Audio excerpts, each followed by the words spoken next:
அதாவது 200 ஆண்டுகளாக இருக்கிறோம். இது வெறும் பேசுபொருள் அல்ல, வார்த்தை அல்ல. ஒவ்வொருவருடைய வாழ்வியல். 200 ஆண்டுகளாக வாழக்கூடிய மக்களுக்கு, இங்கு யாருக்காவது நிலம் சொந்தமாக இருக்கிறதா? யாருக்குமே இல்ல. யாருக்குமே இல்ல. இல்ல. நாங்கலாம் சொல்ல யாருக்குமே இல்ல. எங்களுக்கு யாருக்குமே பார்க்கும்போது எந்த உரிமையும் இல்ல. எங்களுக்கெல்லாம் வந்து இப்போதைக்கு குடிக்க தண்ணி கூட இல்ல சார். நாங்க 4வது மாசத்துல இருந்து இப்போ வருஷம் முடிய போகுது.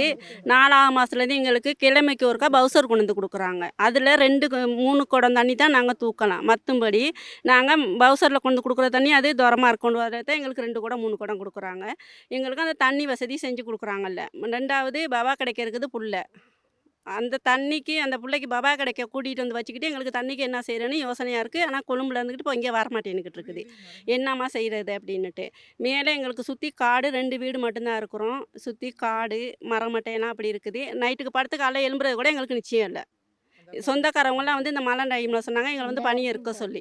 உங்களுடைய மக்கள் பிரதிநிதிகள் எங்கே இருக்கிறார்கள்? உங்களோட தொடர்பில் இருக்கிறார்களா? உங்களுடைய பிரச்சனைகளை தீர்த்து வைப்பதற்கு தயாராக இருக்கிறார்களா? நீங்க எல்லாரும் தேர்தல்கள்ல வாக்களிச்சிருக்கிறீங்க இல்ல? எல்லாரும் வாக்களிச்சீங்க தானே?